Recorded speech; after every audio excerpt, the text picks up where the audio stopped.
E aí pessoal, tudo bem com vocês? Sejam todos bem-vindos à nossa videoaula de hoje, que vai tratar de um tema mega importante, que é as fontes de energia e a sua relação com o meio ambiente. Bom pessoal, primeiramente quero que vocês atentem à necessidade de utilizarmos as fontes de energia, tá? Utilizarmos o que o meio ambiente nos oferta, mas de uma forma sustentável. E esse é o grande lema da nossa sociedade moderna, porque tudo que rege, né, a questão industrial, a produção, né, em todo o planeta, requer recursos naturais que estão disponíveis na natureza. E a utilização desses recursos de forma sustentável é o grande lema da atualidade, para que a gente possa utilizar de forma concreta e não venha afetar as futuras gerações.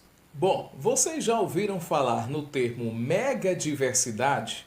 Pois bem, megadiversidade consiste, pessoal, em um ranking sobre a biodiversidade existente no planeta. Existe um ranking internacional que aponta os países megadiversos, né, os mais megadiversos do planeta. O Brasil ocupa o primeiro lugar em biodiversidade do planeta, tá? E aí você confere aí a conjuntura internacional, vendo que a maioria desses países está em uma colocação, né, em uma localização geográfica estratégica, são nas áreas mais quentes, principalmente na zona tropical, que facilita esse conjunto de biodiversidade. Ok? Então, a biodiversidade ela vai envolver aí todo o conjunto de interação entre os organismos vivos, né? A fauna, a flora, micro-organismos dentro de um ecossistema. Falando especificamente de Brasil, a política e a legislação ambiental no Brasil, ela vem desde 1985, quando foi criado aí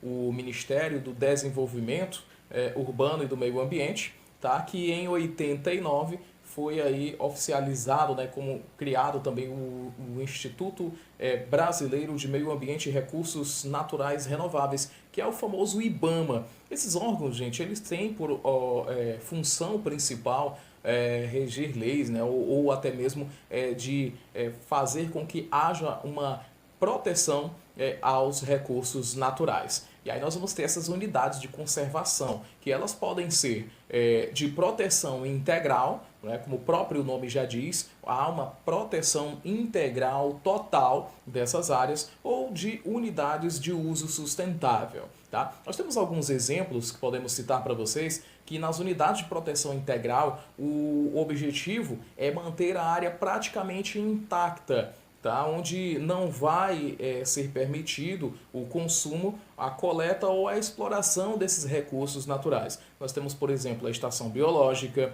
a área reserva biológica, parques nacionais, parque nacional no caso, monumento natural, refúgio de vida silvestre. Com relação aos recursos de uso sustentável, nós vamos ter nessas unidades a conservação da natureza, mas nesse caso ela é conciliada com a exploração sustentável ou o uso sustentável desses recursos naturais, sendo permitida a coleta. As categorias são área de proteção ambiental, tá? Área relevante, né? Áreas de relevante interesse ecológico e também a floresta nacional.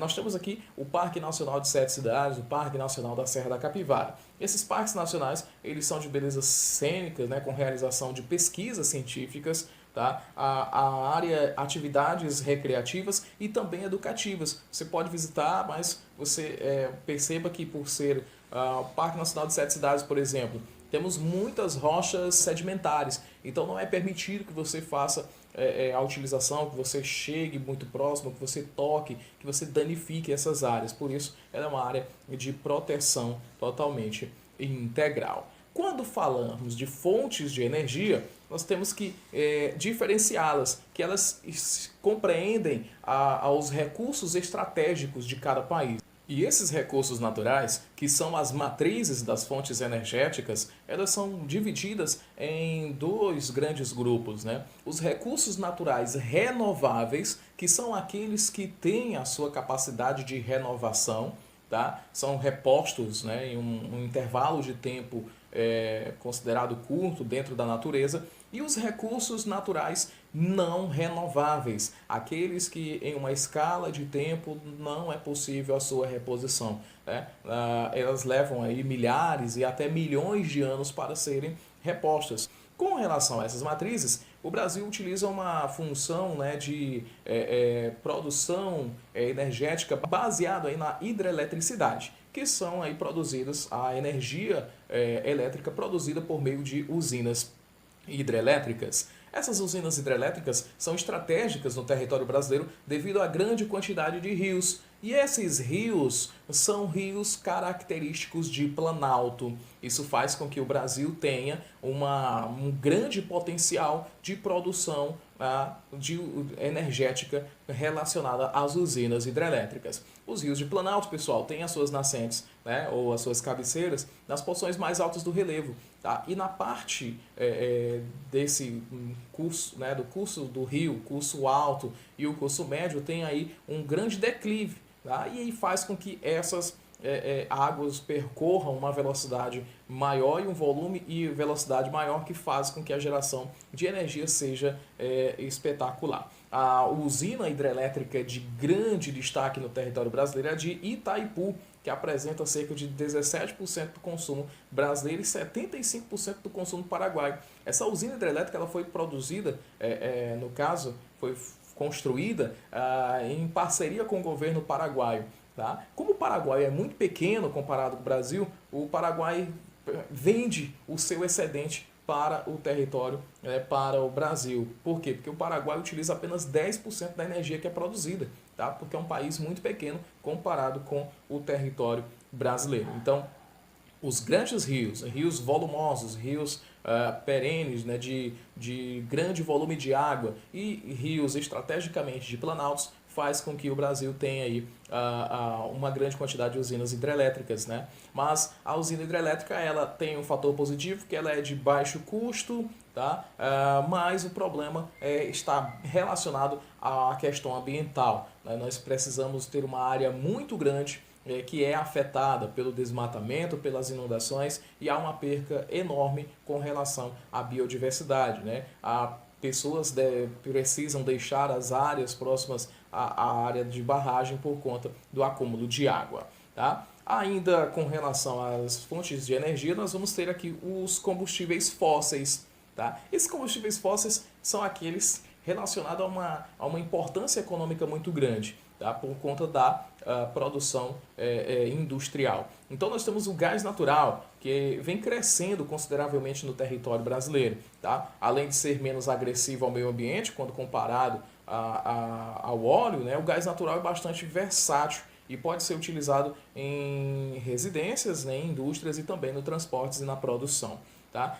Lembrando que o carvão mineral também ele faz parte de combustíveis fósseis, então é um recurso natural não renovável. Temos o carvão mineral, tá? Que é a fonte de energia mais empregada na geração da eletricidade no mundo. É isso mesmo. O Brasil possui apenas poucas reservas mineral e não são de muita qualidade. Isso faz com que o Brasil tenha apenas cerca de 0,01% do total da energia produzida pelo carvão mineral. E aí vem o petróleo, que é a fonte energética matriz do planeta, a fonte de energia mais utilizada em todo o mundo. Vamos ter vários derivados do petróleo, como o querosene, a gasolina, derivados que são componentes aí do asfalto, dentre outros. Tá? O Brasil ele se destaca na produção. Temos uma empresa muito famosa que vocês conhecem e vamos estar relacionado ao pré-sal, né, que foi descoberto aí. E dá uma olhadinha na questão, né, na ilustração do pré-sal, onde a camada, o pré-sal, significa que é a camada situada abaixo da camada de sal, que fica entre 3 a 4 mil metros no fundo do mar, né, no fundo do oceano, que se estende aí, que vai, né, do território brasileiro desde Santa Catarina até o Espírito Santo. Agora vamos falar da energia nuclear, onde essa energia ela é produzida nas usinas termoelétricas pela fissão do átomo. Tá? E é um elemento radioativo. Atualmente encontra-se em operação no Brasil a usina de Angra 1 e Angra 2, que fica em Angra dos Reis, no Rio de Janeiro. E agora chega o momento da gente finalizar o contexto da aula de hoje com as fontes alternativas, que são as fontes de energias renováveis. Gente, por que utilizar as fontes de energia renováveis? Porque essas não renováveis, elas têm um problema que é a questão da poluição ao meio ambiente. As fontes alternativas, elas não afetam tanto o meio ambiente. Nós vamos ter aí a energia eólica, que é a energia produzida através da força dos ventos, onde nós temos um destaque para o Brasil e principalmente para o Nordeste.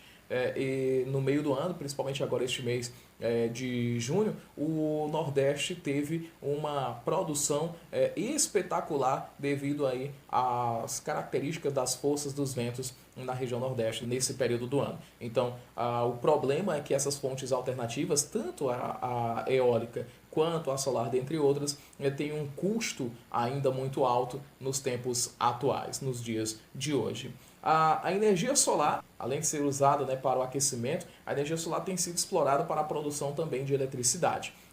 Em nossa cidade mesmo, né, é muito comum nós já virmos a utilização das placas de energia solar que captam a radiação solar e transformam em energia elétrica. Tá? O bom é que é um recurso natural. O que faz do Brasil ser o destaque da produção de energia solar? Porque o Brasil está na faixa tropical, numa área em que há a incidência de insolação durante todo o ano. E isso facilita, né, a produção energética, a produção da energia solar. E por último, nós vamos ter aí a biomassa, né, que seria um recurso renovável proveniente de matéria orgânica. E aí ela pode ser de origem tanto animal quanto vegetal, utilizada aí para a produção de energia elétrica e de combustíveis, como é o caso dos biocombustíveis. Né? O Brasil vem investindo maciçamente na produção do biodiesel, tá? Que seria aí uma fonte alternativa, né? Espécies vegetais como o milho, a beterraba, o trigo também podem servir de matéria-prima para a produção de biocombustíveis. O biocombustível é uma alternativa em relação ao óleo diesel, tá? E aí todos esses recursos naturais são importantes para haver aí um equilíbrio da produção energética, da utilização da energia no planeta. Bom, pessoal, essa foi a nossa videoaula de hoje. Fiquem todos com Deus. Aquele abraço e até a próxima.